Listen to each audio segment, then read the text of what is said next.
Trump is by far the weirdest story I've ever covered. I've never covered a story so weird. And I've never covered a story where my sources, all of them, just nobody wants to talk about it, and I'll tell you why this is a weird story. If you'll notice, I didn't call this story fake news last night.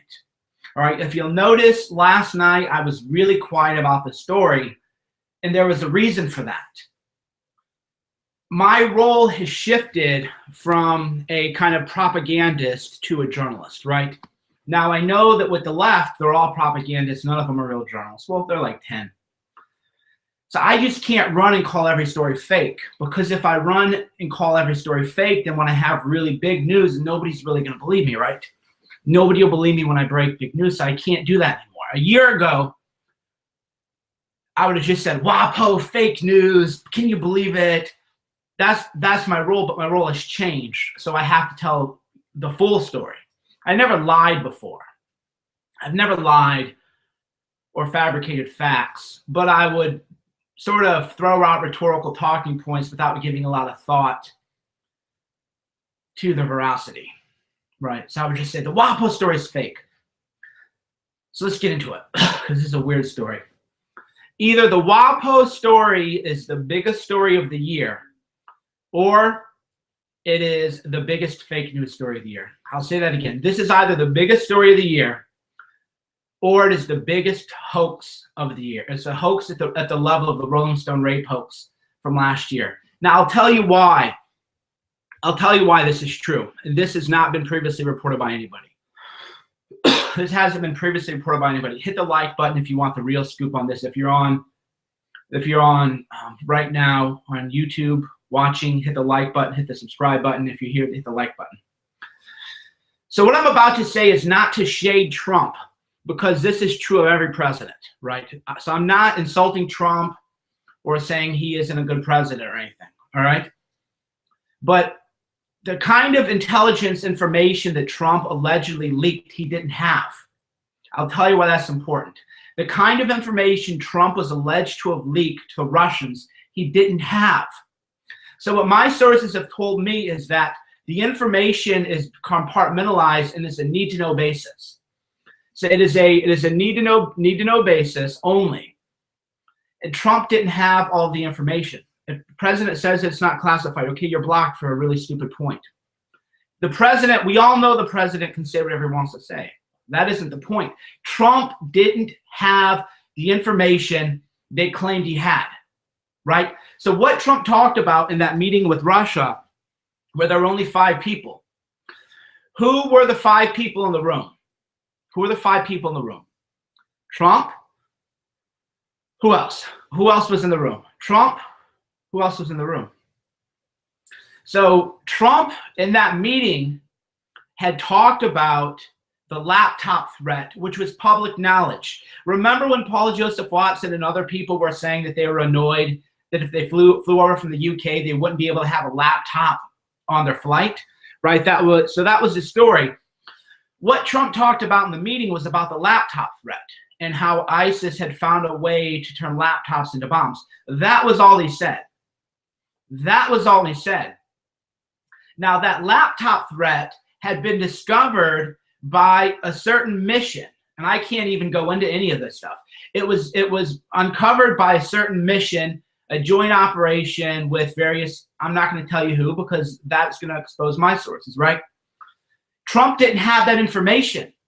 Trump didn't know where they learned about the laptop threat, because as multiple people told me, they said this is a need-to-know basis and no president needs to know it. Now, if Trump wants that information, they have to give it to him, right? So if Trump had said, I want to know this information, I'm ordering you to tell me, they're going to tell him. But it's all need to know, so the president doesn't need to know every little detail about every little military operation, right? And I said, well, wait a minute, is that like a criticism of Trump? And they all said, no, actually, no president. And many of my sources were in the Obama administration too. So, a lot of my sources are actually Democrats who don't like the warmongering with McMaster. So that would be, a thing maybe a lot of people don't know is not every Democrat supports the warmongering of McMaster and Petraeus and other types. So many of my sources were, were liberals too. So the issue is that they go, no president would have the level of detail that they're claiming in the Washington Post and the New York Times. And now I'll tell you why everybody is shook up. Now I'll tell you the real reason everybody is shook. Whoever leaked that story to the Washington Post leaked more information than Trump talked about. I'm going to pause that for a minute, right? I'm going to pause that for a minute. The person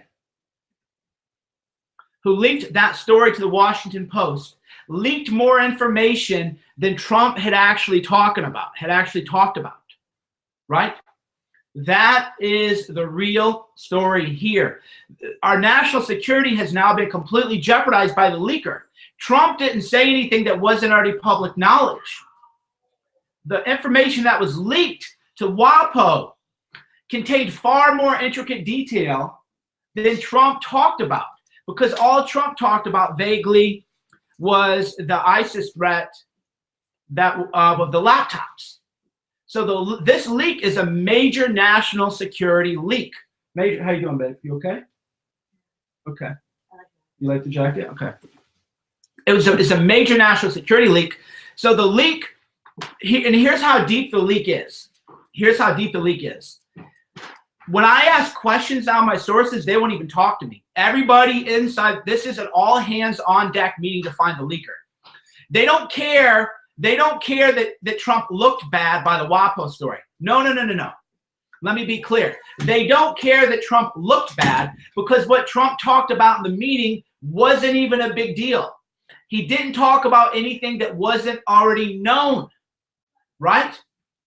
The reason there's an all points bulletin, all hands on deck, total freaking the F-U-C-K out, and they are freaking out, is because the information that was leaked to WaPo contained more detail than Trump discussed.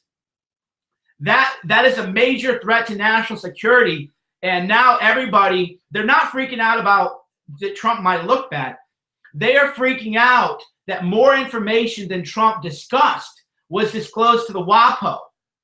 That is how serious it is, and that is why everybody is freaking out, man. I'm telling you.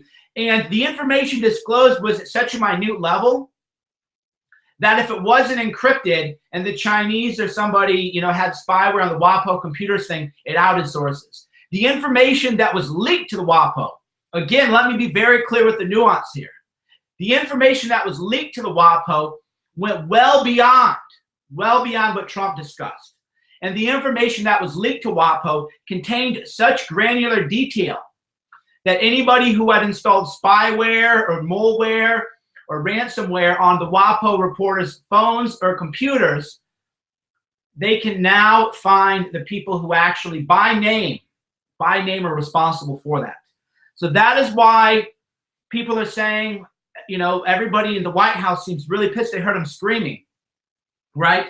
So there was actually a report that and this is true, they had to turn the TV up because the White House the press corps could overhear Bannon and Spicer. They were screaming. That's all true. They had to put the TV on blast because they were all screaming, and they weren't screaming because Trump leaked. They were screaming because whoever leaked that story put out way more information than Trump did, which has now jeopardized the lives of sources, and they have to find a way to get the sources out. It's a national security crisis. And the national security crisis, again, was not caused by Trump during his meeting. The national security crisis was caused by the person who leaked more detail than Trump talked about. This is now being treated as a serious felony. This is now being treated, like I said, that is the real reason they're all furious. And that is and my sources now have said, they've told me, they go, look, right now, because of this investigation, we can't talk to you about anything now. So I got what I got, and now nobody will even talk about it because it's now a major investigation. Nobody's want to talk. So the thing that you notice is more details are coming out. Was it Israel? Was it whoever? I don't know what to tell you guys, but I wouldn't trust those sources, and here's why. People are freaking out. This is a big investigation now. Whoever leaked this information, they're going to go to prison. The people who leaked this information, this is prison. So I want to know who the hell who are all these sources? NBC has them, NY Times, WaPo. Everybody has sources giving them information about highly classified information at the highest level of classification, right? No, nobody's talking because people are going to go to prison over this. That is what we're at now because, again, the information leaked to WaPo went well beyond what Trump talked about. So I don't believe any of these sources that I'm hearing now because everybody is spooked. We're talking prison now. We're not talking – the stories that I get are never involving classified information. The stories that I get are the kind of stories that maybe they don't want leaked to the press or maybe they want to keep under wraps. But I've never disclosed a story that would ever involve classified information, right? Because that is what gets people in prison. So this story involved some of the highest, most classified information. And because of that, people will potentially go to prison over this. So I would not believe these people claiming they have multiple sources. Bullshit. Anybody who knows what is really going on is freaking out. Anybody who actually knows the stakes here with this story are freaking out and clamming up, and they ain't talking to nobody. They're not talking to anybody. So anybody now talking about they have sources, they're full of shit. They don't have it because nobody wants to talk about this because journalists are going to be subpoenaed. There's going to be all kinds of stuff going on with this. So I would not believe anybody claiming that they have sources because that's just not true. So the question is, who did it? If you want me to tell you who I think did it, hit the like button on Periscope and hit the like button on YouTube and subscribe on YouTube. So you might think that I'm just going to say 100% McMaster did it. That's what people are going to think. But I'm going to develop this more on the probabilities of what happened, what looks like what likely happened, okay? So hit the like button on YouTube, hit the like button here, subscribe on YouTube. Did you notice that McMaster recently hired a pro-Hamas person? A lot of you aren't going to believe this, but you can fact check me in real time. McMaster recently hired a pro-Hamas person to work with him at the NSC. Here, I'll see if I can find the guy's name right away. So you can't make this kind of stuff up, right? There is a guy he's pro-Hamas, and he now works for classified information. Here, I'll give you the hiring name. Pro-Hamas. Let me find it. Pro-Hamas. So McMaster does not like Israel at all. McMaster does not like Israel at all. And, I know a lot of people are Israel foreign policy skeptics, and I understand that. I don't hate Israel or love Israel. I believe that I'm what you would call an Israel foreign policy skeptic, which is that I don't automatically assume everything we do should be great for Israel. It's a trade. We need to give and take from Israel. So I'm not one of those people who are like, yeah, man, Israel is the greatest in the world. My position on Israel is, hey, if they give us something good, it is give and take. But even by my standards, this is beyond the pale. Even as an Israel foreign policy skeptic like myself. The National Security Council's new pro-Hamas Israel advisor. The swamp strikes back against Israel and Trump. Chris Baumann, the National Security Council's new point man on Israel, believes that the, quote, Israel lobby, unquote, is a threat, and that Israel should be pressured into making concessions to Islamic terrorists. And when he worked with the Obama administration, he said the Obama administration must find creative ways to include Hamas in a solution. This is who McMaster brought on. Here, I'll show you, show you on Periscope here. You can find this article for yourself. So there's actually a legitimate now terrorist sympathizer in the National Security Council. A pro-Hamas figure was brought in by McMaster. Can you believe this now? There's now a pro-Hamas figure working in the National Security Council covering Israel. So a few people have wondered if maybe Chris Baumann was the source of the leak, because The leak has been highly damaging potentially to our relationship with the partner who gave it to us. So a lot of people are wondering if maybe Bauman, because he hates Israel and is anti-Zionist, a lot of people are wondering if he leaked it as a way to damage our relationship with Israel. So that's one of the suspects. By the way, I'm not telling you who did it because I don't know who did it. I don't know with absolutes. I know who I think did it. I'll tell you who I think did it, of course. I definitely know who I think did it, but that's a different conversation. I'm telling you the best available intelligence that I have.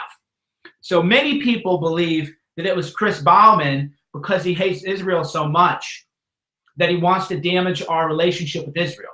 So that's one theory. That's one theory. Another theory is that it was David Loffman. Do you guys remember David Loffman? So for those of you who don't remember him, a lot of people don't know because this is a story I broke before the Susan Rice story. So nobody believed it.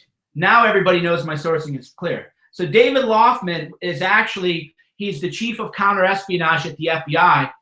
So every kind of information about national security, good grief, say, okay, you're blocked. See, this is a thinking person's podcast. This is a thinking person's, if you just want me to tell you what to think, leave Periscope and leave YouTube. If you don't want me to tell you how to think and how we develop evidence and the reasoning that we use and the analytics behind this and the analysis, then you should just leave, because I'm not here to tell you what to think. That's what the fake news media does. You can go watch Fake Taper and all the fake news and they'll just tell you what to think. We don't know. I don't know 100% who did it. That's the whole point. And I'm not going to lie to you. I'm not going to lie to you and tell you who did it, because then only dumb people will watch me, and I want intelligent, independent thinkers to watch me. By the way, if you're on YouTube, hit the like button and hit the subscribe button. And God bless Alex Jones, because I love doing the Alex Jones show. But when I go on the Alex Jones show, I have to be more pithy. I have to get to the point right away, because the conversational style is going to differ. But those of you who aren't used to watching my live streams, I go into depth. I go into nuance, analysis, and I give you facts and evidence. I give you my logical reasoning train. It's a completely different experience, okay? But when I'm on the Alex Jones show, it's a little bit different. You know, it's a different style. And they're both good. They're both good. I love doing it. But when I go solo, I like to develop streams, okay? Streams of thoughts. So a story I broke in February was that David Loffman was the source of the leaks, okay? So David Loffman was a major source of leaks, okay? A lot of people don't know about David Loffman, so I'll tell you about David Loffman, because the fake news media hasn't wanted to tell you, about David Loffman. So David Loffman was an Obama holdover who, you can't make this up, donated to Obama, and he was in charge of investigating whom? Oh, the Clinton email thing. Is this all coming together now? Is this all coming together now? So David Loffman, who's chief of espionage at the FBI, is an Obama donor, and he was also responsible for clearing Hillary Clinton. So you can Google David Loffman. Not many people have this story. I broke it, but nobody believed it because it wasn't confirmed by the mainstream media, right? So what I find interesting is that when I break a big story like Susan Rice, nobody believes it, including some of you watching, until the mainstream media confirms it. And then once they confirm it, people are like, oh, wow, Cernovich is breaking all this news. I've been breaking news for a long time. I broke this David Loffman story back in February, right? I broke it back in February. But because I hadn't, been validated by the fake news media and the mainstream, nobody believed it. So David Loffman is an Obama holdover, and he was also the one who led the independent investigation in the Clinton email probe. So isn't it interesting? David Loffman, Comey. So why do you think Comey was put out? Comey was put out because of Loffman. Trump can't get rid of Loffman yet, though. And there's a reason for that. There's, that we can go into another time, but Trump can't get rid of Loffman yet. So David Loffman had caused high problems of morale within the FBI. And I'll tell you why. This is exact quotes. The same, I've been breaking Susan Rice and all these stories about Saudi Arabia and the Saudi Arabia visit, the weapons deal and everything. Well, this Loftman story I had, but because I'd never had my reporting confirmed by the fake news media, nobody believed the Loftman story. But this is actually a bigger story than Susan Rice, in my opinion, because he's leaking classified information. This is treason, felony. So I'll tell you what my sources told me, multiple. The FBI prides itself as being seen as apolitical, one source told me, and are frustrated that they're being accused of playing politics. Gee whiz, does that sound like Trump's rationale for firing Comey? Does that sound like Trump's rationale for firing Comey? Interesting. Interesting how the news that I broke back in February foreshadowed everything that has been happening about these leaks and who's really interesting, right? But nobody believed it because the fake news media never gave me the stamp of approval. So those of you who need the fake news media to confirm my reporting, you should just leave now. Don't watch me. I need independent thinkers, not people who believe the fake news media and only believe me when I'm confirmed by them. So DOJ has been completely politicized by Obama's appointees, a member of the intelligence community informed me, leading to major conflicts with the FBI. Loftman, who had donated to Obama's presidential campaign fund in past election cycles, was a DOJ official who investigated Hillary Clinton in what was promised to be an independent investigation. How an Obama donor could be trusted to investigate Obama's heir apparent was never explored by the fake news media. So isn't that fascinating how the fake news media goes, oh, Hillary Clinton was cleared by the FBI.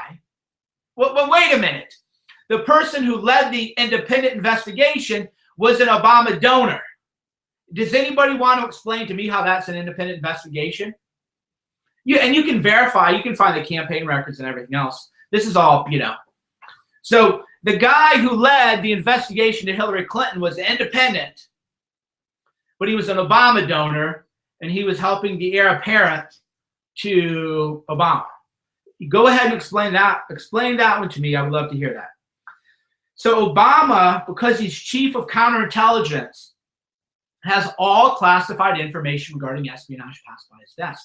So what a lot of people didn't know was that the reason all these leaks were happening is because Loftman changed protocol so that anything that was classified about Russia or Saudi Arabia or Trump's meeting with Russia has to go by his desk. Why? Because there's an investigation into counter-espionage into Russia.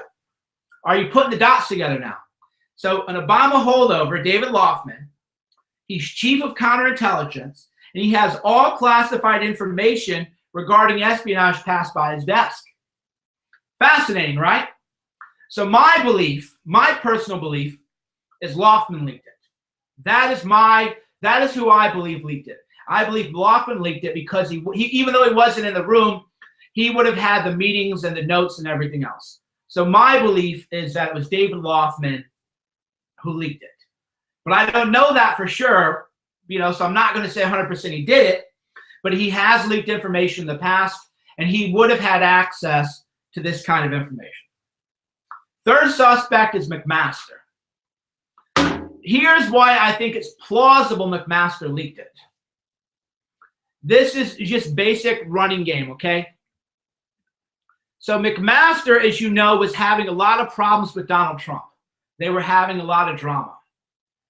Well, what better way to repair your relationship with Trump than to leak a major story, create a major crisis, and then run out into the field and say, I got your back, Trump. I'll talk to the media, Trump. I'm going to go here and I'm going to just smash these fake news media people. Right? Think about that. So because there was a major issue between McMaster and Trump, and McMaster was on the way out, well, what you can do is you can create a disaster and then come to the rescue of Trump. And then that is how you repair the relationship. You create a crisis, right? Now, the flip side to that is even if, and this is how I'm teaching you how to think. Hit the like button if you're making sense. Hit the like button if you want to hear, a real full analysis instead of a soundbite. because I don't give, I don't want to give you the CNN 10 people soundbite, interrupt each other, cut off a little thing, right? I want to give you a fully developed case, and then I also like to give you the counterpoint. So hit the like button on YouTube, hit the subscribe button on YouTube if you like what I have to say and you want to hear more. So here's why the McMaster theory could be wrong. Even if McMaster weren't the leak, he would want to defend Trump, right? So right away, I can show you the holes in my reasoning, right? So on the one hand, it would make sense for the leak to have come from McMaster, because then McMaster could create a major, major crisis with Trump. Then he could come in and rush to Trump's rescue and then repair that relationship, right? But even if he didn't leak it, then he would have to come to Trump's rescue, right? So that's why the McMaster thing, could be, maybe not, but you don't want to get caught up in a confirmation bias trap. You're saying, aha, McMaster is doing exactly what we would expect him to do if he leaked the story. Well, that's true. What is also true is McMaster is doing exactly what we would expect him to do if he hadn't leaked the story, right? So that's what I mean by the logic of the position is, if you look at things like a lawyer does or a journalist or somebody who's analytical, you look at this from both sides and you say, well, yeah, but that would be the counter argument. So I don't, so that's the thing. That's why I'm telling you, I don't know. So my personal belief is that it was Loftman or his people. Now, more evidence against McMaster is that McMaster has had nightly conversations with Petraeus. The White House comms department has set these up, and McMaster has disclosed classified information to Petraeus, who had his security clearance pulled after he shared classified information with his mistress. So now let's go into the McMaster-Petraeus connection. Petraeus had disclosed classified information to his mistress. So we know Petraeus can't be trusted. And that is why Petraeus was charged with a felony. And then because he was so well connected, it was pleaded down to a misdemeanor. But he had his classified, his top secret IS clearance pulled. Right?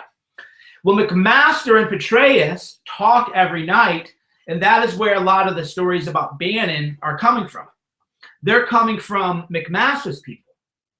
And that is also why McMaster and Hope Hicks are having a big drama, because Hope Hicks had told McMaster, hey, quit meeting with Petraeus' PR people.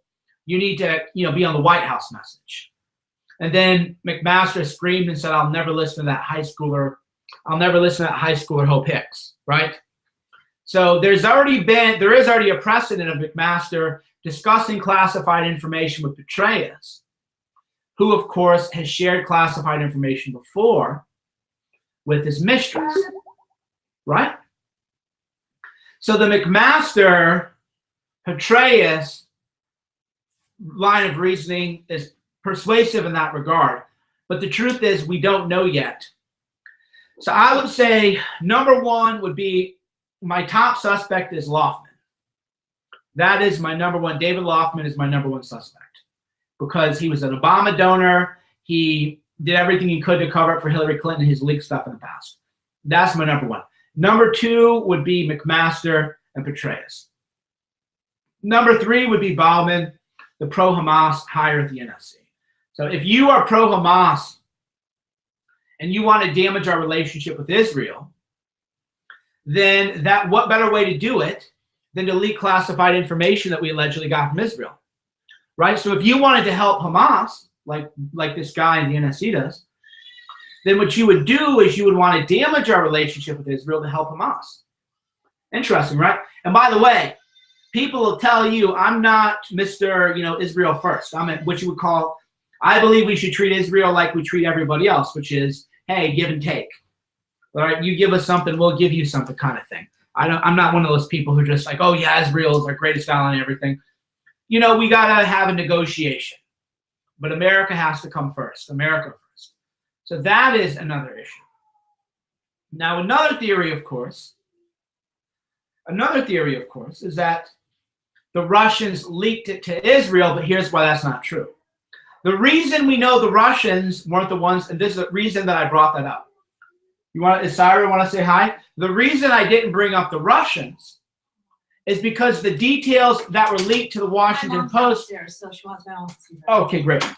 So the reason I didn't, you come up. So the reason I didn't talk about the Russians is because the information that was leaked to WaPo went beyond what was discussed in the meeting, right? So that's why I don't think the Russians did it, because the information WaPo had went well beyond what Trump told the Russians. So it couldn't have been the Russians. So that leaves Trump, Tillerson, and McMaster, who could have leaked it. But remember, too, Loftman would have got meeting notes of that. And he would have known, oh, they talked about this, so let me add a little bit of spice to this to make it a better story, make it a bigger story. Right? So that's why I don't think it was the Russians. But this is interesting. I mean, this is a real, that is why I told you this is either the biggest fake news story in the world or it is the biggest story of the year. But the reason it is big isn't because of what Trump allegedly talked about. The reason it's big is because whoever leaked this information to the Washington Post has put the lives of American intelligence members and American Special Forces soldiers into great danger. So the real story here, again, isn't what Trump talked about, is what was disclosed to the Washington Post. That's why it's so big. Now, another kind of quick point I'll talk about, and then we'll take a few questions. Another sort of quick point is that let's just assume, because again, we're logic. When you have these long streams of me, like people who have known me a long time will tell you, I like to be very deliberative in my thinking. When I'm on Twitter, it looks like there's nothing put into that. But to be as effective as I am on Twitter, I think about what I write for hours a day. Like my brain is always on. And you're getting kind of a look inside my brain. Here's how I think about things. Here's how I weigh and measure evidence. So here's another kind of thing to think about. Let's just assume, for the sake of argument, that Trump said too much in that meeting, right? So let us assume, for the sake of argument, that Trump said too much in that meeting. Would it help us or hurt us with our intelligence partners to have that become the biggest story in the world? Right? So let me rephrase that again and reframe it as, assume, for the sake of argument only, that Trump did talk about more than he should have in that meeting he had with the Russians. Would it help us or hurt us for the whole world now to know that Trump disclosed it? Right? It's a catastrophe. So why in the world would you leak that to the journalists unless you wanted to hurt Trump and hurt our relationships with our partners? Right? Why would you want that to be the #1 story in the world? The only person who would want that to be the #1, hey, Julius, get over here. Come here. The only reason you would want to get that out is to hurt our relationship with our partners. You should, most people, if, for example, if it had been me and Trump had gave away too much detail, then what I would do is I would say, all right, guys, like we better be careful with what we tell Trump, because who knows who's going to tell this to, right? But you don't go to the media and say, hey, we want this to be the #1 story in the world. That way our partners that we work with to fight terrorism all know that anything you tell us could get their people killed, right? Think about the reasoning of that for a second is, hey, we now want everybody who would be our potential partners in the war on terrorism to know that if they talk to us, that, hey, they might be murdered. Their families might be killed. Why in the world would you want that out there? Why in the world would you want that to be the narrative? Think about that. That doesn't make any sense, right? In what world would you want our partners to believe that they couldn't trust us? Madness, right? Complete madness that you would want that story to get out. You would be doing damage control internally, and then you would just say, be careful what you tell Trump. That is what you would do. You would do massive damage control. But now our relationships with our partners on terrorism, and this again is why people are freaking out. The reason that our relationship with our partners is being damaged is now they don't know if they tell something, maybe Trump will let it out. Even though it's fake news, right? Even though it's fake, well, I don't want to say it's fully fake news. What was told to the Washington Post is true. The story that Trump leaked it was false. The Washington Post was played by their sources. So let me say that again. So if you only take away 3 sentences of this and you want to tweet it out or give me the summary of it, it's that The story the Washington Post published was true in that the information it contained from sources involving details of classified information was accurate. But the Washington Post was plagued by their sources because Trump never actually disclosed what the sources claimed. And this is a big risk in journalism. A big risk in journalism is that you might get played by a source, because what a lot of sources will do is they'll tell you things because they have an agenda, right? A lot of times people, that's why the first thing I ask my sources when they tell me about somebody is I go, who do you want to get fired? And they kind of laugh, and that is why a lot of people don't give me stories anymore, because I won't publish their lies. So I'm not going to get played by a source the way the fake news media does. So what'll happen if a source tells you, hey, Trump talked about this, this, and this in a meeting, you're going to publish that if you're the Washington Post. You're the New York Times, you're going to publish that, right? Because it'll hurt Trump. And there's no way for you to know what was covered in that meeting other than to rely on your source. You see what I'm saying? So if your source tells you this, this, and this happened, then it isn't fake news for the Washington Post to report what their sources told them. They were played by their sources, though, because Trump did not talk about the things that the sources claimed he talked about. So this was definitely an issue of the fake news media being played by their source. And that is, again, hold on a second, I gotta let my dog out. That is again why none of my sources would call it fake news. And believe me, I was trying to put words in their mouths. I was like, so what you're saying is this is fake news? And they were like, no, because my sources aren't partisan hacks. My sources are just, real Americans that want America to be great for everybody. So, but sometimes what I want to do is I wanted to get that quote, source tells me fake news. And they go, no, it's not fake news, but it kind of is, and here's why. And it doesn't add up is what I kept hearing. They kept saying it doesn't add up. It doesn't make any sense. The detail that WaPo had went way beyond what Trump knew, right? So the detail the Washington Post had went well beyond what Trump knew.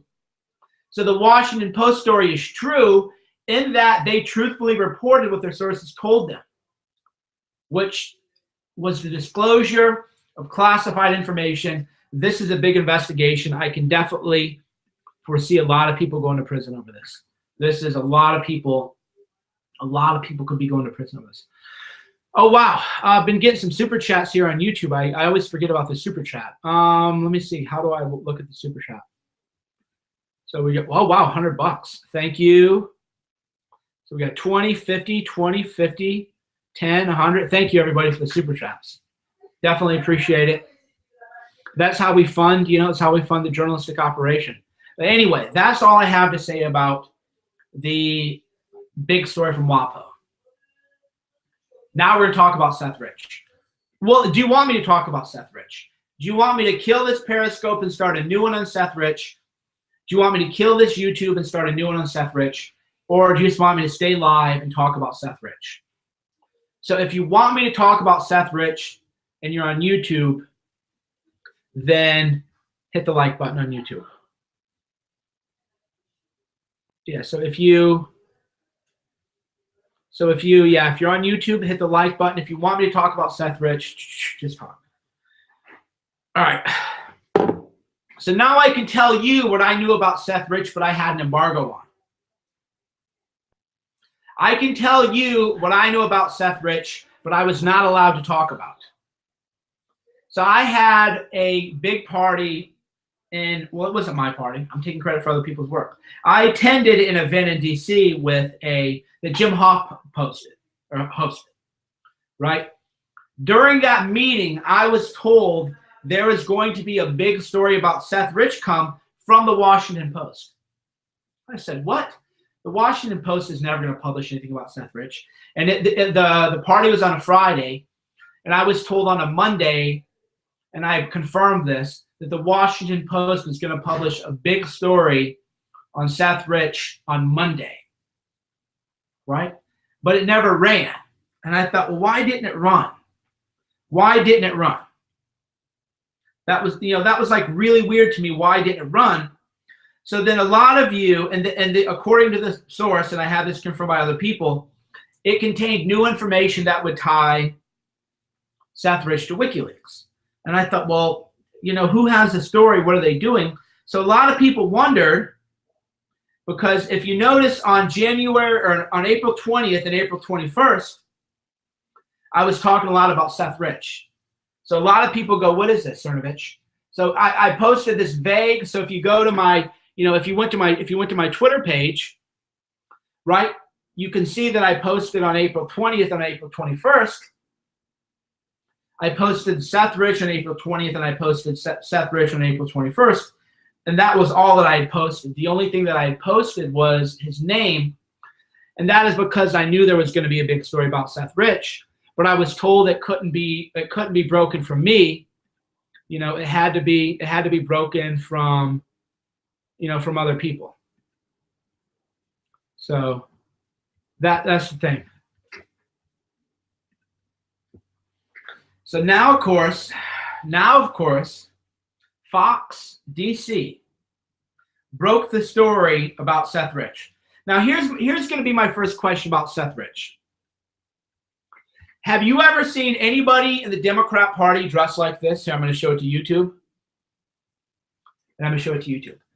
When you go to a DNC event, they don't have American flags there. Show me a Democrat who dresses like an American like this, like an American patriot. Right? So Seth Rich was a DNC staffer, but you can find multiple pictures of him.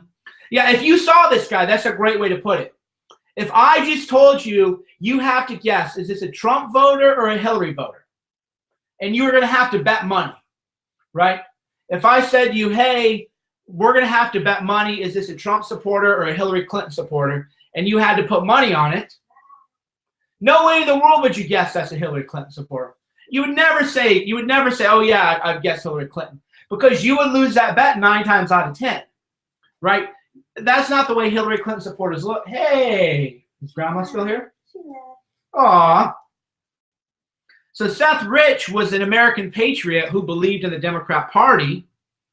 And then what had happened is he found out about the rigging election. He found out that Hillary Clinton had rigged the election. The DNC had rigged the election. And he didn't, here, you want to come hang out, kiddo? And he didn't want, he was a true believer. He didn't realize, like we know, that the Democrats are the totalitarians, that they're the ones who hate America, that they're the ones who don't like, Yeah, you look at the iPad, you want to talk about Seth Rich? So they had, so the story broke, Fox News DC. This is all over now. People are trying to call it fake news, but I didn't break this story. I was told specifically I couldn't. So I had the Seth Rich story actually, but I was told specifically it can't come from you because it'll be more credible if it comes from other people. But I've known about this. Is that the story when you tweeted on Sunday that you have a story, but you're going to wait for it to develop? Shh. You tweeted it. I know. Oh, is that it? Oh. Shauna's, What? Yeah, and I did tweet on Sunday. I have a big story. I'm waiting for it to develop more, but we don't want to give exact dates we tweeted things. Oh. Okay. But anyway, this is why I don't tell Shauna my sources. Shauna has no idea who I talk to or what I'm up to, and there's number one reason why. So Fox 5 DC has broken the story about Seth Rich, that there is evidence that he emailed WikiLeaks, right? So now people are trying to attack me, but I am not the one who broke the story. There's a reason for that, because if I had broken the story, people could attack it more, right? So there's a Shauna gets to the point, they're all saying that they're laughing, they think it's great. And then I saw another interaction with Allie that I thought was very, very appalling. Hey, Shauna, if I had died and my claim spokesman, when asked about my death, said LOL, what would you say to that? Said LOL? He said LOL about me dying. I'll kill him. What if somebody, this is what Allie tweeted. It is imperative that someone get in touch with the Seth Rich family and show them what Brad Baum is saying in the press. They likely don't know. So this guy says, LOL. Oh, they know. What do you think about that? If my spokesman had said LOL about my death. This happened, guys. Ali can confirm it, dude. I screen capped it. This is all verified accounts. You know, this is all really, you know, tell me what's funny about Seth Rich's death. So that is his spokesman, good friend of his. So apparently the family spokesman, who, by the way, is paid by the DNC, right? So you go, this really happened, guys. This is so, you know, Shauna's over here just like, she can't believe it's true. But it is. You can find the exchange on Twitter. I tweeted out. Here, I'll read you the retweet so you can just go to the top of my timeline and find it. So I want to know what is funny about Seth Rich dying, and I want to know why the spokesperson is saying LOL. Right? That is the person speaking on behalf of the family. What is going on? And the person, that spokesperson is, of course, he works for the DNC. Yeah. So here's what we know about the DNC. The DNC is being sued for not paying its employees overtime, for not paying its employees at all. The DNC doesn't do anything for free. Nobody who works for the DNC does anything pro bono. That is, you're saying it's a loser troll. It's not a troll. That's his spokesperson. Ask Ali. Ali's here right now at ALI. He's the one who asked the guy, you know, does the family know what you're even talking about? And the guy said, LOL, oh, they know. LOL, oh, they know. I don't think that's funny. Right, that really tells you everything that you need to know. So he's saying, oh, it's pro bono and this. I don't believe any of that because I don't think that's funny. I think that if I died and, you know, Shauna was grief-stricken and we had a spokesperson on us, if that person said LOL on Twitter about me dying, about my death, that would mortify, it'd be incredible, right? So I don't think the family actually knows what is going on. Or maybe they've been threatened. I don't really know. But I know that anybody who says LOL about the death of somebody, that isn't a friend. That is a person. That isn't a good person. That is a craven and dishonest and very, very evil person. I can't believe it. What would you think, Syra? They go, LOL, your dad died. LOL. I wouldn't think that's very funny, would you? Here, for those of you who want to see Syra. So, yeah, maybe the family was threatened. Here's Syra, for those of you. So, now Kim.com, who, by the way, is one of the world's most plugged-in experts on internet security. Kim.com tweeted out today, too, that Seth Rich was the source of the WikiLeaks. So we know that for a fact, that Kim.com, who is one of the most plugged-in person in the world when it comes to cybersecurity, cyber knowledge, NSA spying, everything. He's the #1 source on this kind of stuff. He had said that, here you go, you can find this tweet for yourself. So he had said Seth Rick was the WikiLeaks DNC, not the source of the Podesta emails, but the DNC leaks about the rigged election. Right? So that's Kim.com. So we now have Kim.com.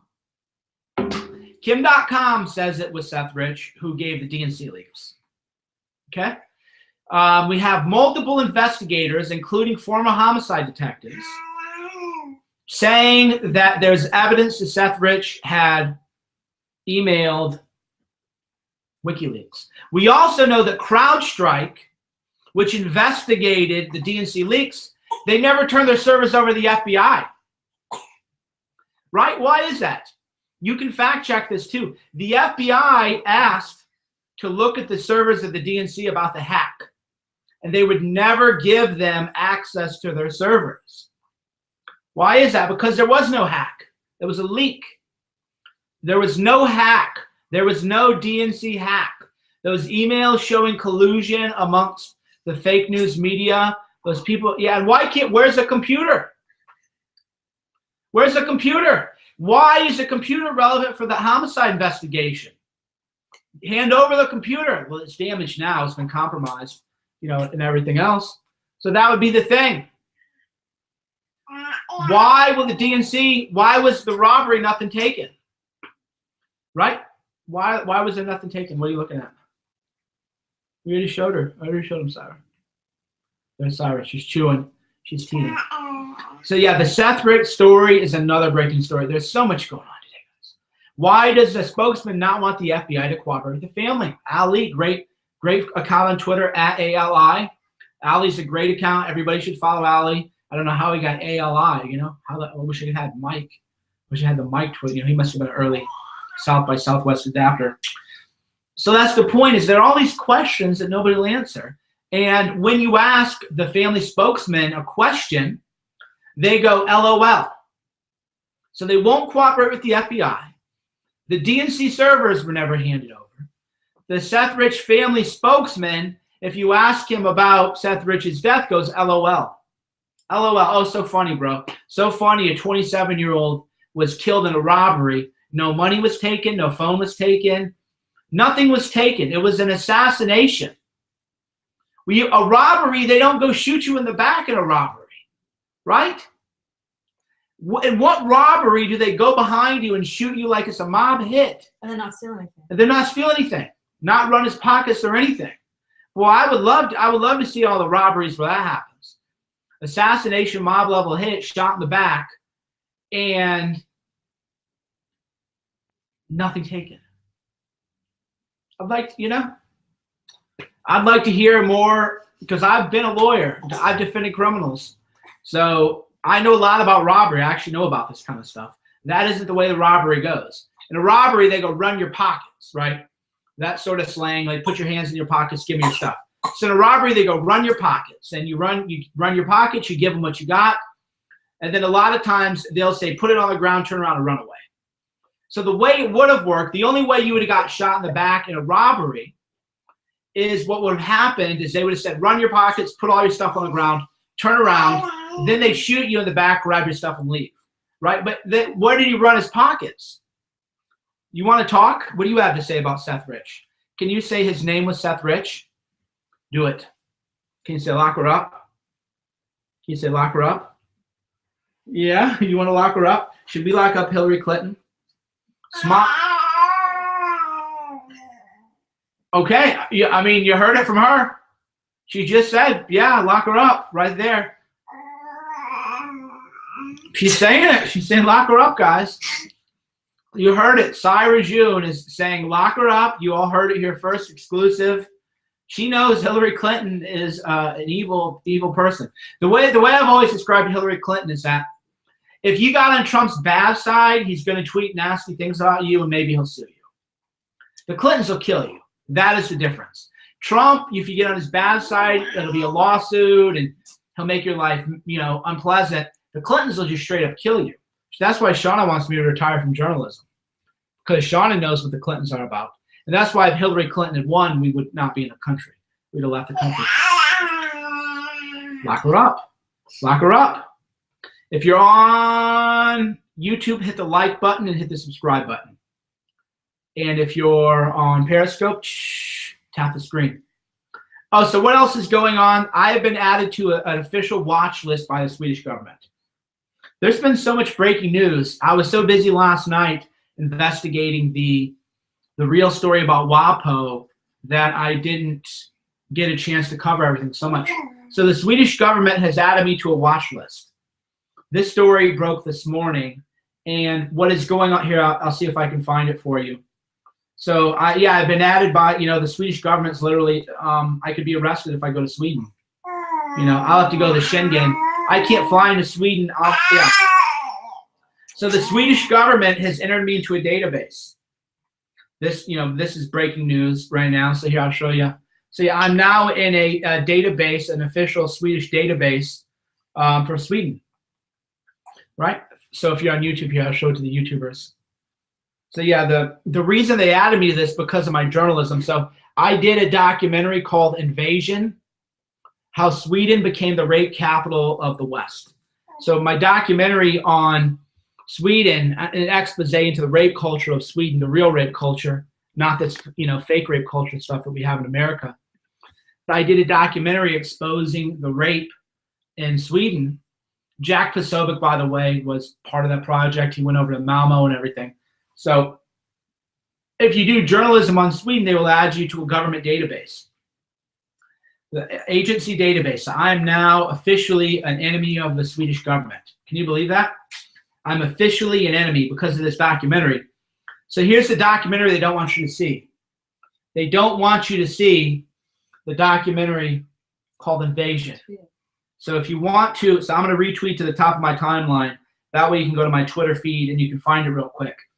So this documentary, Invasion, How Sweden Became the Rape Capital of the West, this documentary is now officially banned by the Swedish government, we can fairly report. So journalism is now banned. You can watch it for free. No, I funded that myself. You can watch that for free on YouTube. And by the way, Jack Posobiec, he did that at cost too. Nobody's getting rich doing this journalism stuff, I'll tell you that. So that was actually funded by my Patreon. So if you're a Patreon, they paid for that. So the Patreon paid, to get that documentary done. So we are completely viewer and reader supported. That's the kind of journalism we do now, is completely funded by those of you who are the readers and those of you who watch. That's who supports us. Because that's the only way to get honest journalism, guys. The only way you can get journalism. Hey, Mike, I didn't mean to comment on Periscope to be insulting. I apologize for the wording, so I got blocked. Look, guys, I get a lot of nasty people on my Periscopes, and I'm just gonna block people. I'm just gonna, I just don't have time, dude. If you come into my streams in a bad mood, go do some meditation. Go read Gorilla Mindset. I'm under attack by the Swedish government. Like what people have to understand is I'm under attack. I'm on a hate list, a watch list by the Swedish government. And then people come in and say mean things. My own fans come and insult me, and then I block them, and they go, "Oh, why'd you block me?" Well, go read Gorilla Mindset, okay? Go get your own life in order, man. The government in Sweden, I have government agents trying to, have me in prison. I can't even travel probably to Sweden anymore. So I don't need nonsense from everybody else, all right? So what else is going on? What else is going on? We'll see. So much going on, guys. So it's been busy. I think we got one more story I want to cover. I want to take calls too, but I don't have my phone set up. So unfortunately, I definitely wanted to take some listener calls. I don't know. Can I set it up? I might actually be able to. Hey, Shauna, could you bring me up my Bose speaker? Do you want me to take calls, or have you had enough? Have you had enough, Cernovich? Do you want me to take calls? All right. If you want me to take calls, hit the like button on Periscope and hit the like button on YouTube. And I'll take calls, and I'll hear what people have to say, their insights and everything. We'll take some calls, but I don't want to take calls if you don't want them. So, you guys got to let me know what you want. You want more of, what you want less of. So yeah, if you want me to take some calls, then I can do it. I can set it up here, but it's going to take a minute. This stuff doesn't happen just overnight. Oh yeah, there's some. So who is? Yeah. July 4th is going to be a big Antifa event in Portland, guys. I'm so bored by the Antifa stuff. The Antifa stuff is played out. They're I funded a lot of that kind of stuff just to get people to be able to travel there, but the Antifa stuff is played out. You guys got to move on to something else. All right, so let's get this conference call. All right, so the people have spoken. You do want to take calls, so we'll take a few calls. We'll take the Antifa stuff. It's played out, at least to me. Hey, anybody can do what they want to do. You know that. Anybody can do what they want to do. It's none of my business, right? But I just personally don't care. I've watched all the streams. I'm bored. Now I think it's just a way for people to get like e-fame. So I think it started off as something good. I think it started off like in a good place where people just wanted to protect speakers. But if all you're going to do is go to an Antifa thing to get into fights with Antifa, hey man, believe me, that's cool. But I don't want anything to do with that. But if there's an actual event, and you want to go defend free speech, I'll support that. I'll defend people who want to support free speech. But if all people want to do is create drama with Antifa, guys, I'm so bored with that. But everybody else can do what they want to do. Hey, Louisiana, how you doing? That's you. Hello? Okay. Warren, Michigan, how you doing? Mike, what's up, brother? How you doing? Great. They usually call you from my other number, the Miami number. Oh, okay. I just wanted to tell everybody, I'm sure you recognize my voice, there's no question. Yeah. I just wanted to tell everybody that if you're not patronizing, you really should be. That $15 a month is really not that big of a deal. I'm doing a little bit more, obviously, but I just I know you don't like to ask, but I just want to push it for you. People should be helping out. I mean, there's a lot more that you can do. Like if you can't, I just canceled my HBO, my Showtime, because of that whole fiasco last week, and that was like $40 a month right there. So it's doable, guys. You don't even need cable. I only keep it because my mom, has to have Western. So, but you don't need all the extra stuff. So use that money and support journalism. That's all I wanted to say.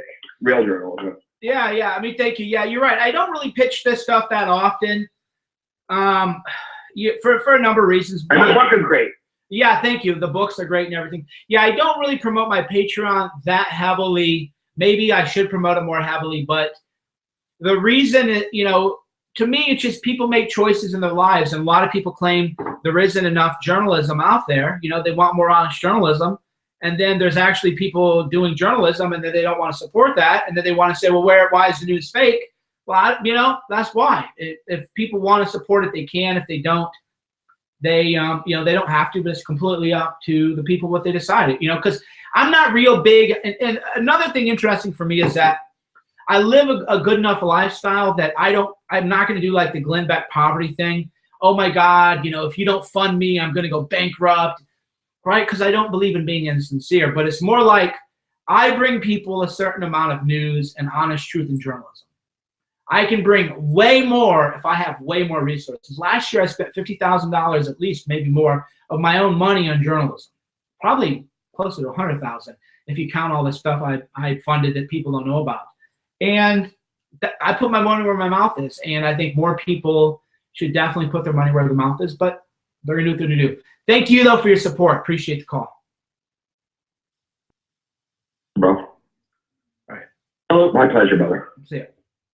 How's it going today? Good. How are you? I'm on. You're Well, on? I'm doing well. Actually, I was calling about the Louisiana statues and the North Carolina statues. Wanted to know your thoughts on it, and also really appreciate what you're doing, and I'm hoping you're protecting yourself. Thank you. Yeah, my take on the statues is that it's never going to be enough. You're negotiating with terrorists. I could if in an abstract world, if people go, you know what, if you take down these statues, then the SJWs will just be reasonable, and they'll say thank you. They'll say thank you. We were really triggered by this stuff, but now we're happy and we're going to be content and we're going to just stop it. Then I could understand it. Oh yeah. Don't give them an inch. You can't give them an inch. Yeah, no. I totally agree with you. I'm here. I live here. I'm born and raised here. By no means a racist. Certainly, I'm proud that I am white. I'm not scared of that at all. The fact is that he's amending history.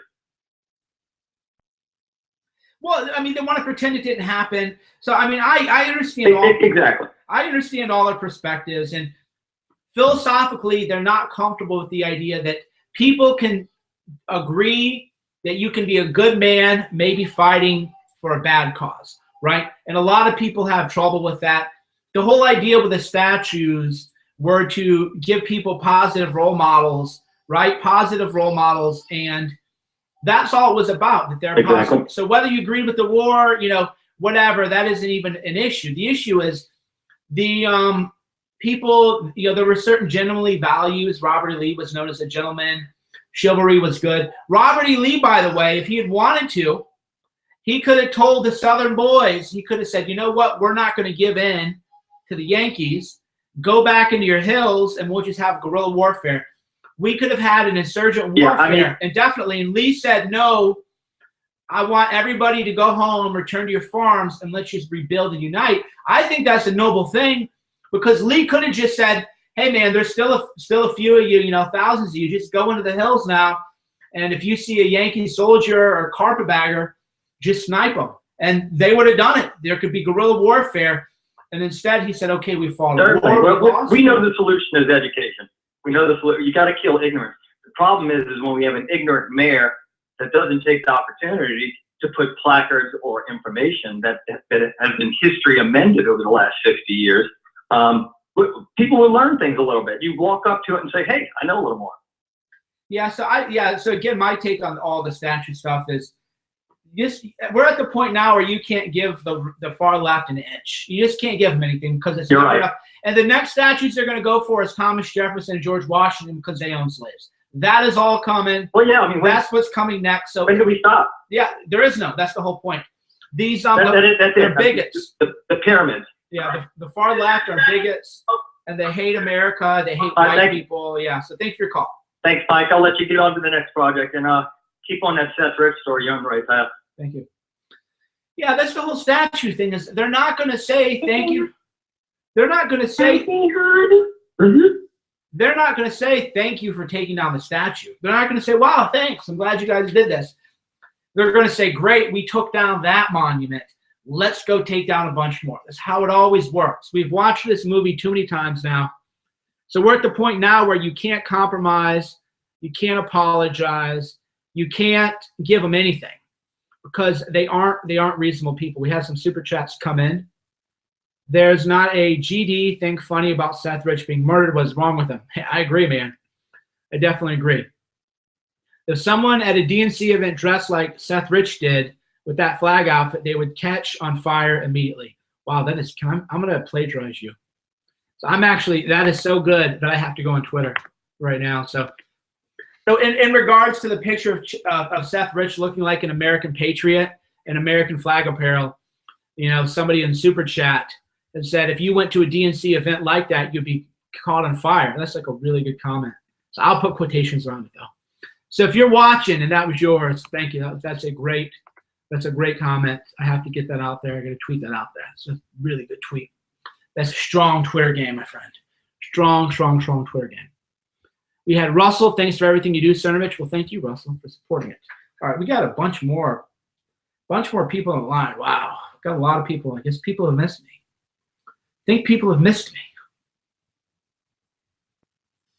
Washington, Louisiana. I think. You called in before. Yep. Hello? Yes. All right, dude. Mike? All right. Hello? Elizabethtown, New York. How you doing? Hello? Yeah, Elizabethtown, New York. Hello? Okay, what is so hard about this, guys? What is so hard about this? Hi, Mike. Albuquerque, New Mexico. How you doing? Hey, Mike, how you doing? And we have missed you. Yeah, sounds like it. Welcome back, Kevin. How you doing, I had Kevin? just a question for you. At the very beginning of the Periscope today, you had said that are we expecting now that because of this Washington Post story that it's been taken too far and that people, you kind of alluded to maybe people being a little like, wow, this is getting serious. And you said you expect maybe the leaks to stop because people are shooken up now. Say that one more time. You had talked earlier about maybe the leaks coming out of the, Trump's administration. Maybe they're going to stop because people are kind of shaken up now. And this is a pretty serious thing that's happened with, what was leaked to the Washington Post. Well, I mean, here's what I'll tell you. This is what I told Alex Jones in a conversation last night. There, a lot of people aren't really going to understand this, but there, what I told him is I said, look, Alex, Trump isn't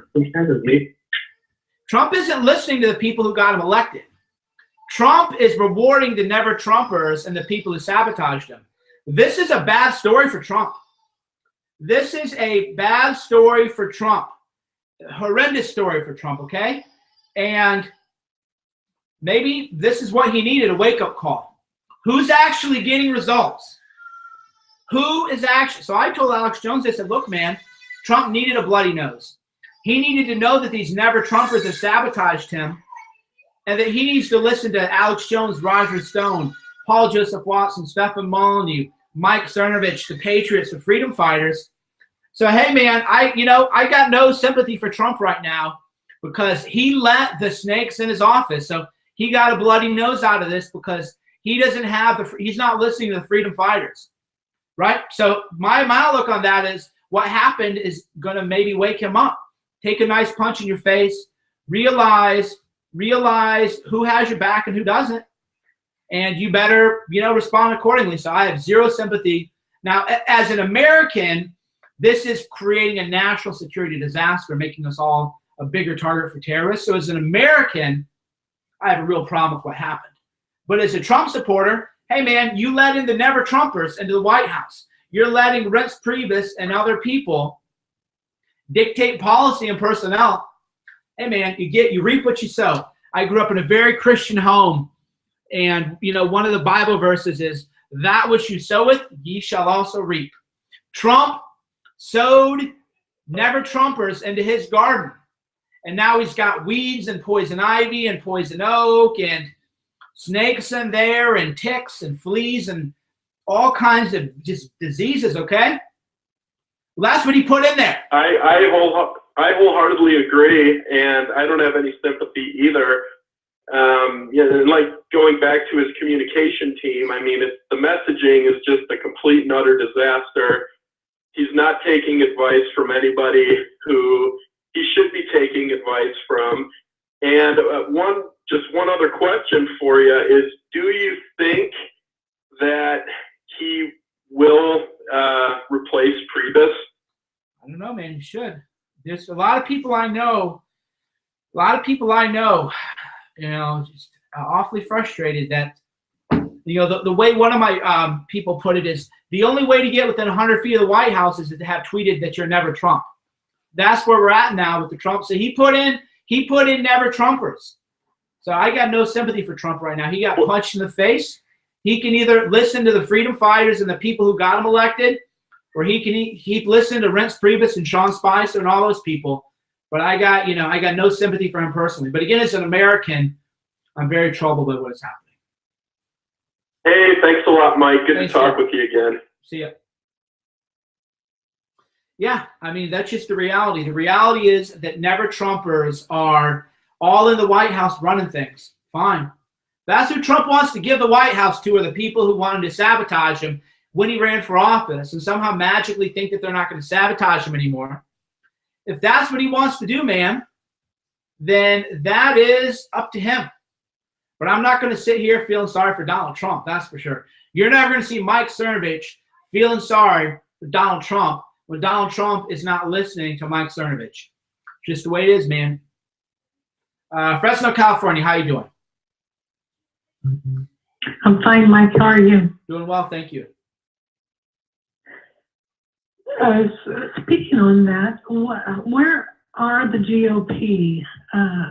Where are the senators in the House of Republicans, the House of Representatives, for the Republicans? Where's their support for Trump? They don't support him. Not only that, but they're actively sabotaging him. That's the whole point. That's why I don't feel sorry for Trump at all. You're not seeing me cry for Trump. I told him this was going to happen. Let me rephrase that. It was made very clear to various people what was going to happen if they didn't listen to the people who got him elected. Trump decided to go a different direction, didn't want to listen to, what I said about the media strategy and the press team. He doesn't have any friends hardly in the world. He's got a couple, Kellyanne Conway, a couple people, but yeah, he doesn't have any friends in the White House. And other than, Kellyanne Conway Miller. So that's his fault. That's Trump's fault, not mine, not yours, not the people who got him elected. But it's not just Trump's fault. It's the GOP. They've got people. I mean, they've got a president in the White House now. Are they all so crooked that they're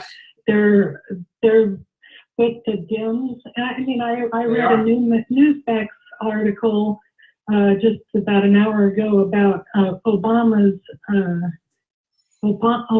group targeting 34 Republicans. So, I mean, they're organized and they're attacking, and the the Republicans that are in office now don't have the gumption, whether they agree with Trump or not, to fight this. I mean, they obviously know what's going on here. I mean, Okay, and so the whose American fault is it? people.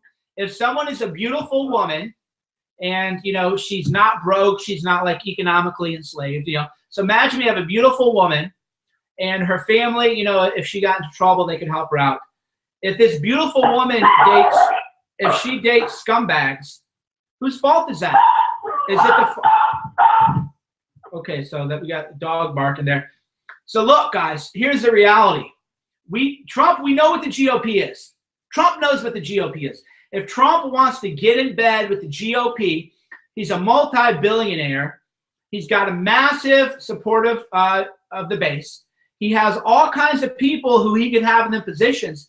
If Trump wants to let Reince Priebus and the Never Trumpers take over the White House, I'm not going to say that's the GOP's fault. I'm going to put responsibility onto Donald Trump for that. That's why I don't care. No sympathy. It's like when beautiful women would say, oh my God, my boyfriend is so mean to me, cry on my shoulder. And then these beta white knights are like, oh, one day you'll see that take me out of the friend zone. Take me out. Oh, one day you'll see who really loves you and will take care of you, right? I got no time for any of that nonsense. I got no time for, now, there are cases where women have, they don't have any money, they don't have the options because they've been sort of economically terrorized by somebody, and that's a different story. So there are women who are actually abused and they can't get out. Those people I have sympathy for. I understand that. I'm talking about the women with any option in the world, and they're crying about how they're getting cheated on and they're being mistreated and isn't so sad that I'm not. And then these beta males come in and, white knight. Same thing with Trump. I'm not going to white knight for Trump. Trump wants to be upset that he's being sabotaged. Hey, man, that's his fault. If he'd have done what he was told to do, what we said needed to be done back in November, none of this would have happened. So I want Trump to get punched in the face a few more times. Personally, as an American, I don't, but personally, I want Trump punched in the head a few more times, and then he's going to look around and be like, what happened to the people who had my back? Where is Cernovich? Where's the base? Where are all the people that were there to get me elected? And he'll look around and say, hey, man, you got new friends, bro. Trump has new friends. Reince Priebus, Sean Spicer, McMaster, those are his friends. Hey, that's his choice. But I'm not going to sit for 1 minute and feel any sympathy at all for Trump for being betrayed by his new friends. The way I always put it with people, you got a bunch of new friends. Have fun with your friends. God bless you. Get on your merry way. But I don't want to hear about how you're being betrayed by him and how poor are you. Don't care. Baltimore, Maryland, how you doing? Hey, what's up, Mike? I want to thank you again for all you do. I have 3 things that I think are really, important recommendations, cannon fodder that I wanted to give you. The first is something called A Strategy for the Right. It is an article that was written by Murray Rothbard probably over 20 years ago. And it talked about the various strategies the right used over 20 years ago. And what really surprised me about the article is it's just as true today as it was back then. So, for example, he writes, and so the proper strategy for the right wing must be what we call right-wing populism. Exciting, dynamic, tough, and confrontational, rousing and inspiring, not only rousing the exploited masses, but often the shell-shocked right-wing intellectual cadre as well. In this era where the intellectual and media elites are all establishment liberal conservatives, on a deep sense one variety or another of social democrat, all bitter hostility to the genuine right, we need a dynamic, charismatic leader who has the ability to shortcut the media elites and to reach and rouse the masses directly. Appreciate. Very, very good article. Yeah. Thank you for the call, my friend. What was that article called? Who wrote that? It's called A Strategy for the Right by Murray Rothbard, and I have two other really No. things You just get the I one. That was a long one. So thank you. Strategies for the Right by Murray Rothbard, you said, or Murray Rothman?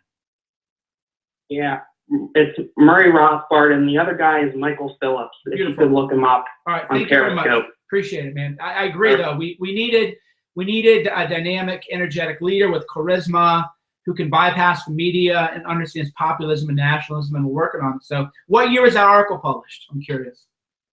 It was published in 1992, and he has a bunch of great articles. Most people don't know about this guy, and he's absolutely great, and I was going to recommend the other two people, but that's good. Thank you, my friend. You want to talk? All right. Bye. A lot of people on hold, guys. We get a lot of calls. It's nothing personal. We get a lot of calls. So, you got to kind of,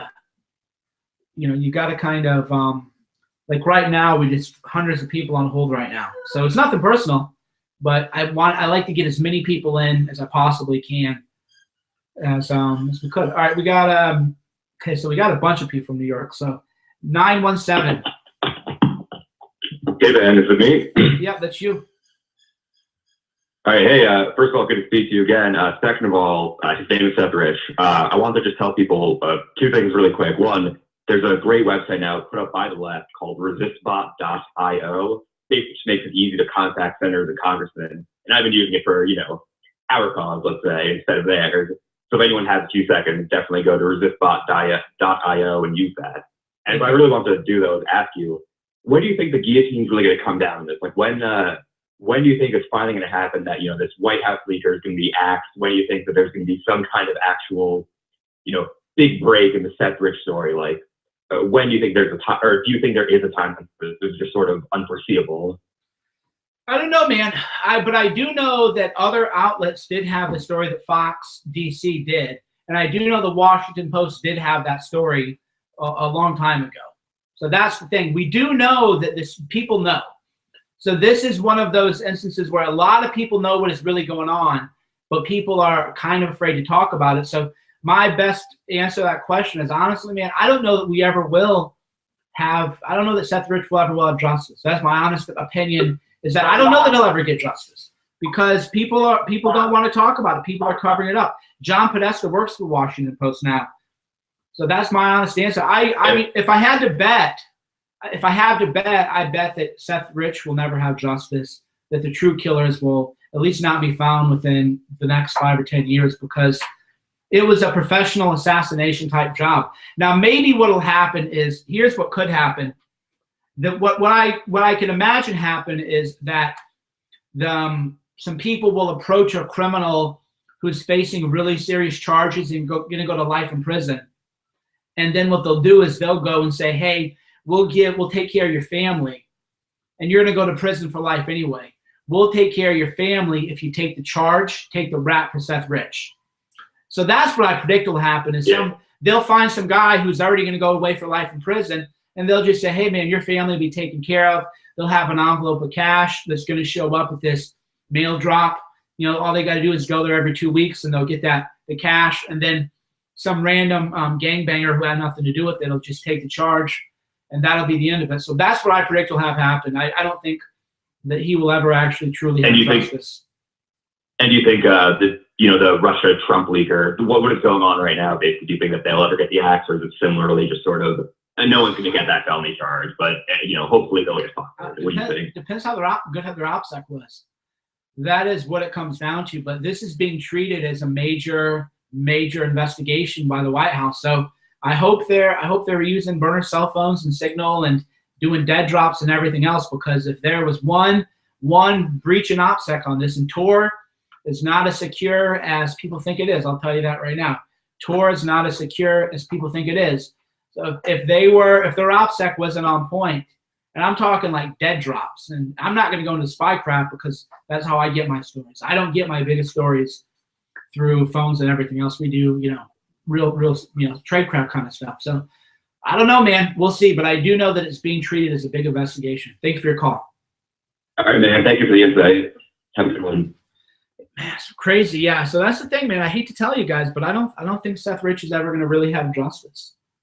I think that they're just going to have some patsy, take the charge. That's because that's how I do it. If you're on YouTube, hit the like button. So if you're on YouTube, hit the like button and be sure to subscribe to want to get a lot of subscribers. We've been growing our YouTube. Initially, we thought we would do 100,000 subscribers by the end of the year. But then I started doing more work with Alex Jones. So when I'm doing a lot of stuff with Alex Jones, I don't have as much time to build my profile up as I did on YouTube. So definitely subscribe to the YouTube, hit the like button, and we're growing. So what do we have right now? My YouTube is, yeah, I mean, we're almost 44,000 subscribers. We're gaining 1,500 subscribers a week. So we're trucking along. We're definitely, moving along, moving nicely, but we're not moving as quickly as if I weren't doing, stuff with other people. But hey, that's just the way it is. Las Vegas, Nevada, how you doing? Hey, Mike. Good to talk to you again. Always a pleasure. Hey, I was wondering real quick, I wanted to see if we could get an update on your rally, if you've got anything organized. And also, I wanted to tell people, keep people energized, man. Even though Trump may be messing up or we don't know exactly what's going on, Trump base does not disappear. Go out, post an event on Facebook, even if it's just you and another guy having beer, shooting the bull. Stay organized and keep meeting with people. Gotcha. Okay, so he's kind of wondering, like, how are MAGA meetups? What's MAGA meetups and how is that going and kind of all that stuff. And the answer is they're happening now in D.C. By the way, Laura, thanks. Laura says not only is Seth Rich dead, but so is Gavin McFadden, the American reporter and WikiLeaks director who Seth Rich sent 45,000. Yeah, so a lot of funny things happened, and life coincidences happen. But Seth Rich dying is a little bit too convenient. Yeah, so MAGA meetups, they are happening in Washington, D.C. for sure already, and they're happening all over, and people are doing it themselves. I launched the project and I set it up, and then I just moved away from everything because I just want it to be grassroots and organic. And that is so that's where it is. It's wherever people want to take it. So there's a hashtag MAGA MEETUPS MAGA meetups. Some people post MAGA meetup singular, so check them both. Check both the hashtags, post the hashtag. If you want to find an event near you, go there. And if you want to start one, just say, hey, I want to start one in, and wherever you are. So what do we got going on here? We got a message from somebody. Who's this? Oh, wow. So a bunch of info on, Seth Rich and other stuff. A lot of crazy things going on. So here's some weird coincidences that happened just before the murder. Oh, wow. So there were lights missing with pics. Oh, wow. So it seems like before Seth Rich died, there may have been some street lights taken down.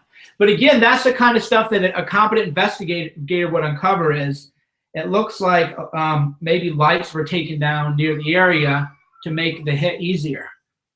I don't know. I haven't confirmed it myself, but I'm just saying a lot of weird things.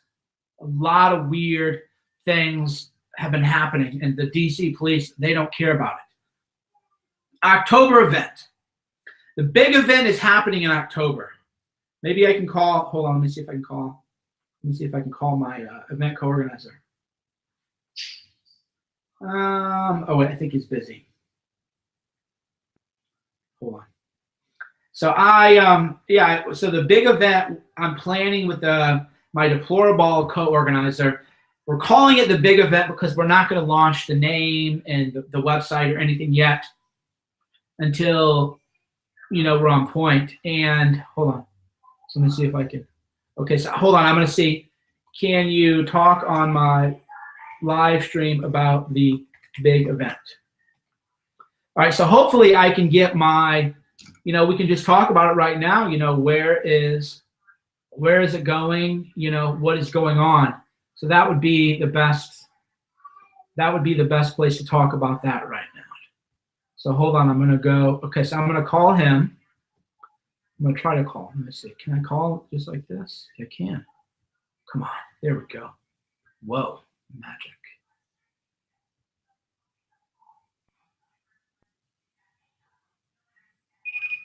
All right.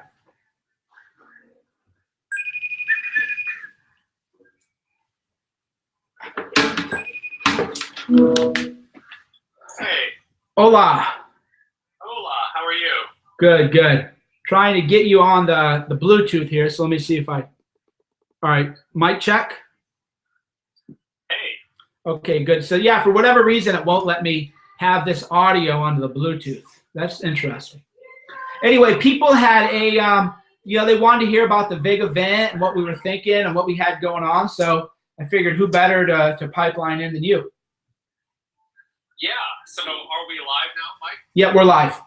Yeah, so just to paint the picture a little bit, so, as you know, we've collaborated on a number of different events in the past. There's just a huge desire, I think, for community and continued momentum in what we're doing in this movement. And so Mike and I thought, what would it thing to the next level? Right. And I'm hearing an echo. No, you're good now. I had to cut you out, so you're on my Bluetooth, the better speaker now. Oh, cool. Okay. No, I still hear my voice. Oh, really? Yeah. Okay, try one more time. Let me turn it down. Okay, try now. Testing 1, 2, 3. Yeah, I still hear my annoying voice. Okay, so I will just take you off the Bluetooth then. Okay. Sorry, guys. So I need a producer, guys. If you want me to have a producer full time, then now you know how to. So did we lose the call? I think we dropped the call. We're trying again.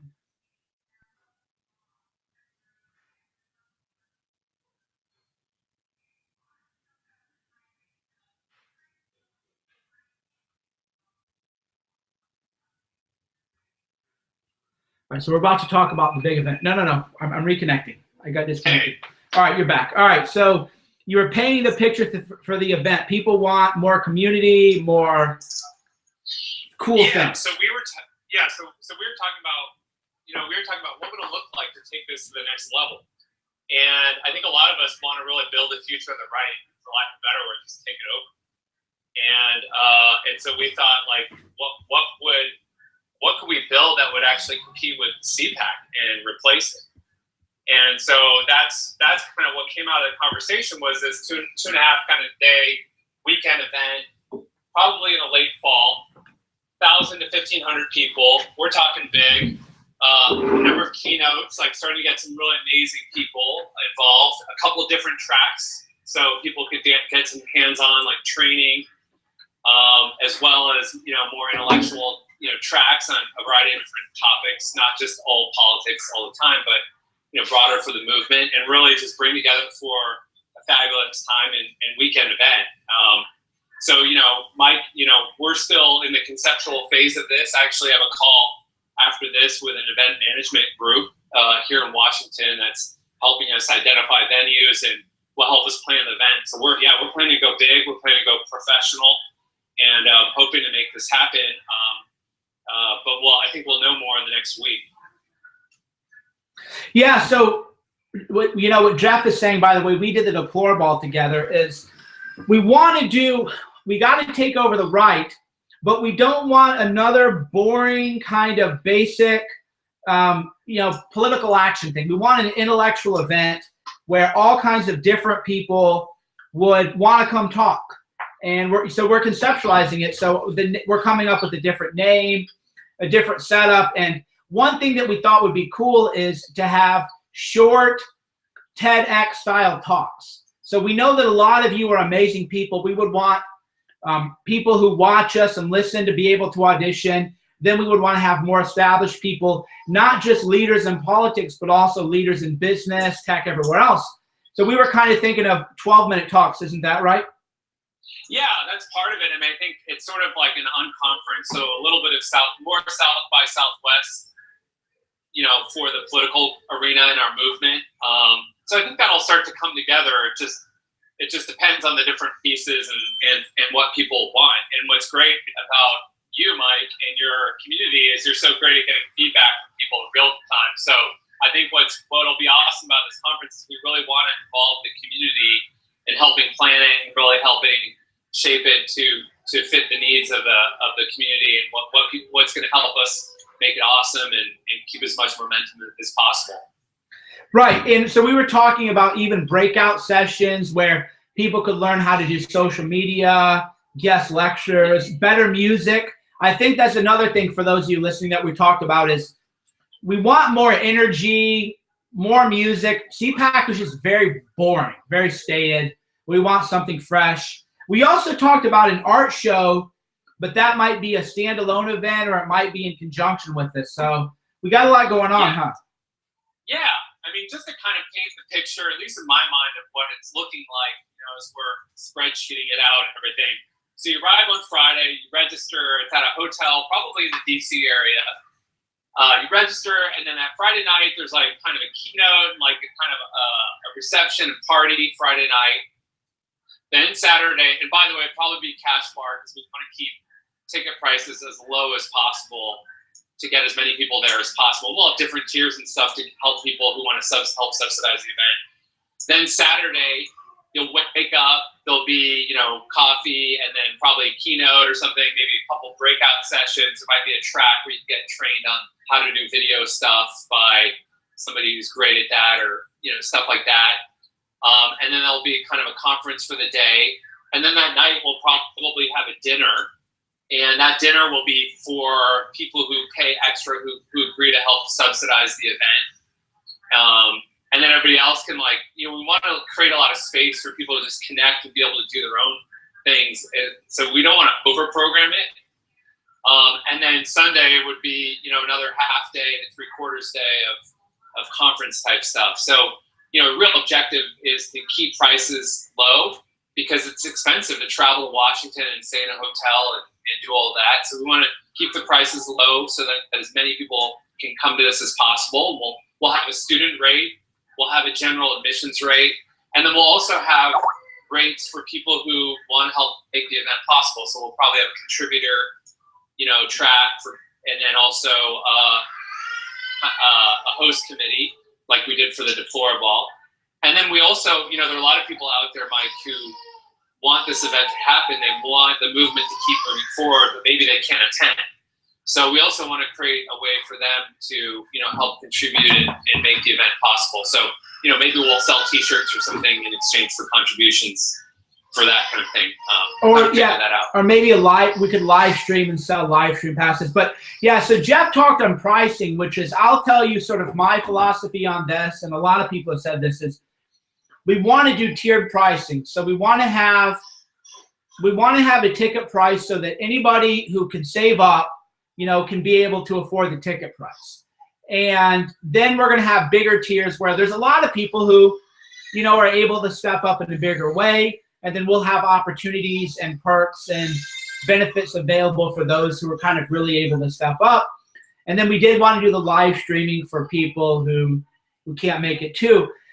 But so the pricing thing is very important because we don't want anybody to not be able to afford it. Now, granted, if you make it free, people don't appreciate it. But it was kind of like the Deplorable. The Deplorable tickets there were a lot of people who were able to put up $2,500 and a lot of people who were able to put up $5,000 to sponsor it. And then the ticket prices we kept at like $150 or something like that. So we made it so that people could afford a general ticket, but then people who are in a better position in life and really want to step up, then they're able to step up too. And so that'll be our thinking on pricing is want to affordable. Yeah, exactly. I mean, just so you guys know, I think, Mike, we're pretty transparent about this. Currently we're looking at a budget of $300,000 event. Yeah. So it's not cheap, and Mike and I are putting our necks on the line to finance it. So we're going big with this one. And I think one thing, Mike, I'm really excited about is a lot of people are asking, where is this movement going? Well, what do you guys actually stand for? And I think this event, kind of like the Deplorable, was a forward momentum for this movement. I think this event will also give us an opportunity to start putting stakes in the ground and identifying, what do we stand for? And, how are we different from the CPAC type Republicans? And you know, what are some common principles that are non-negotiables for us, and then what are things we can agree to disagree about. So just as an example, like 2 common principles I see in this movement are, you know, number one, a commitment to sovereignty. Like, we want rule of law in terms of enforced immigration policy and a smarter immigration policy, and just a sense of sovereignty and no amnesty. And then second is speech. You know, we really care about free speech and so forth. So I think starting to build that core set of principles of what we all stand for, what we want to stand for going forward is a huge opportunity for us. So I'm really excited about that and kind of bringing the community together to hammer that out. Yeah, because exactly. So you mentioned price. I'll just say, I'll tell you the truth, which is that we wanted to have an event in June, and we had a $100,000 budget. And, you know, Jeff and I, of course, put up all the money.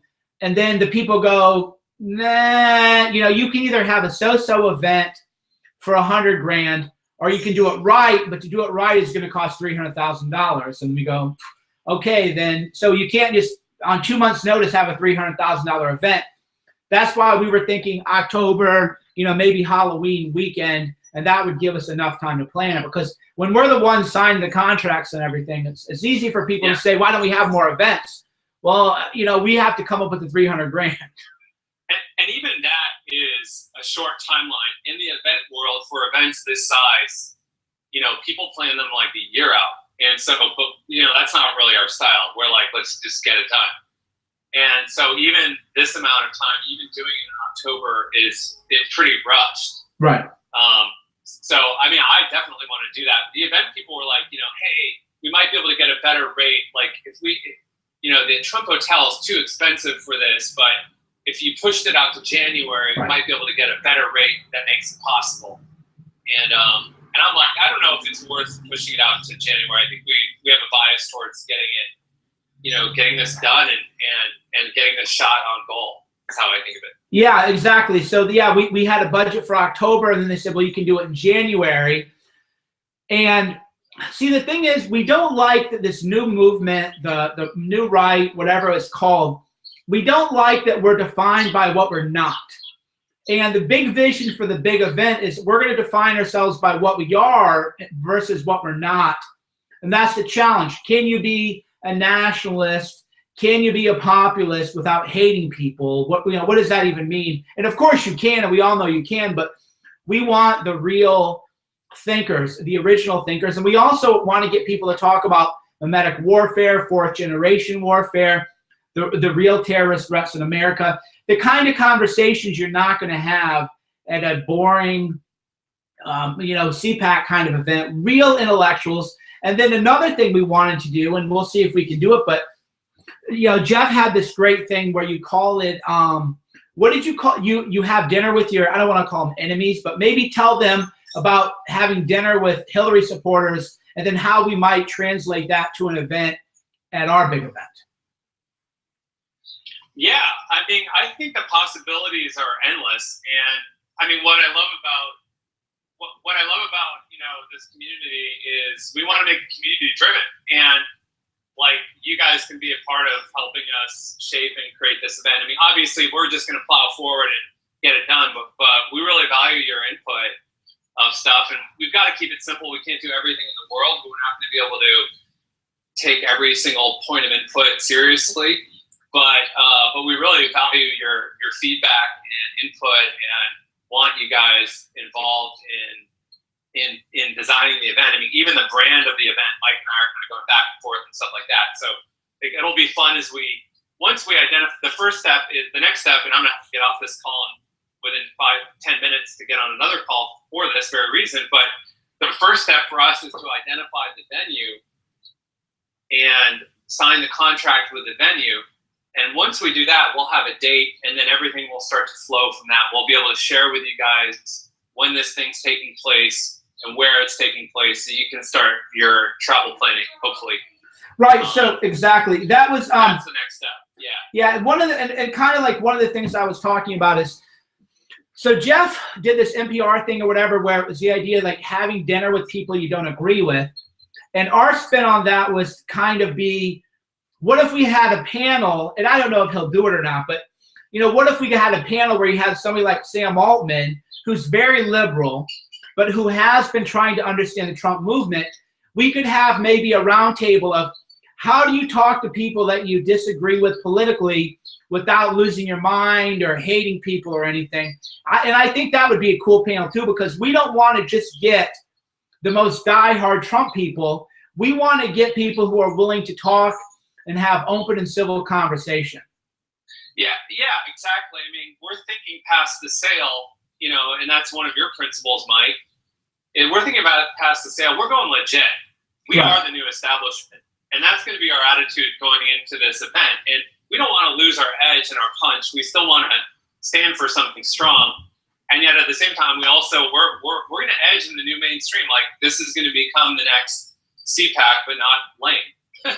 Right, exactly. So the people that we support, that'll be the news. And that is the thing, is that the deplorable, so this, for those of you who want to learn how to think strategically about your own life, Jeff and I did the deplorable to show people that was like our coming out party.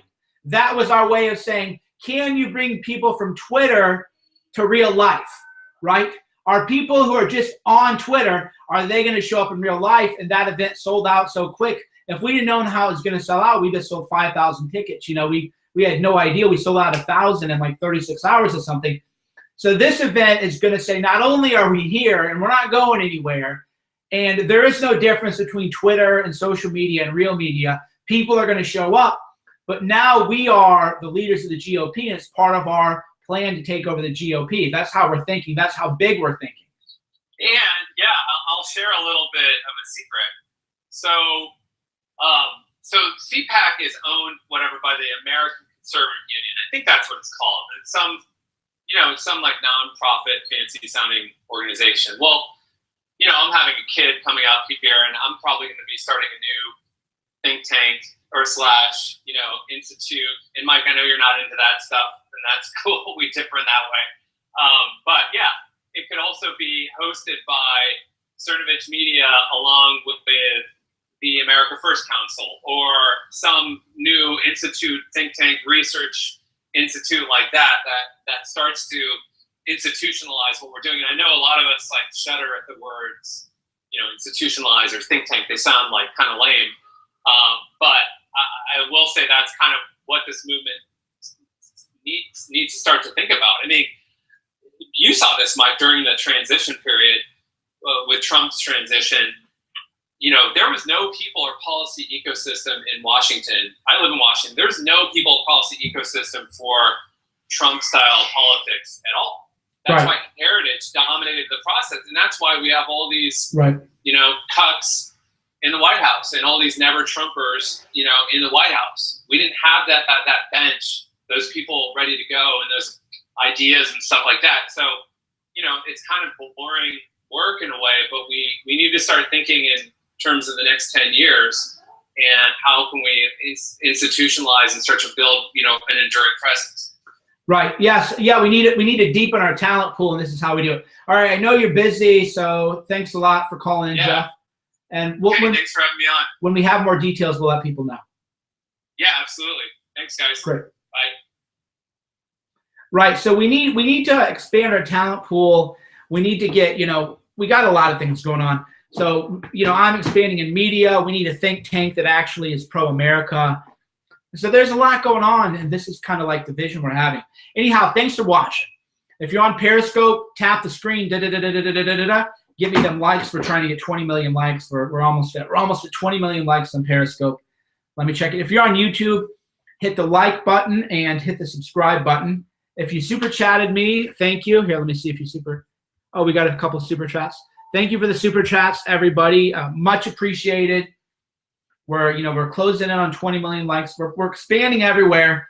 And then the big event in October, wow. We're going to blow some minds with the big event in October. That is our goal, and that's why it's going to cost 300 grand. A lot of people go, 300 grand for a shindig? You've obviously never planned a big event. There's a lot going on to it. So thanks for watching. Thanks for support. I'll talk to you all soon. Hit the like button. Hit the subscribe button on YouTube. Thank you, everybody.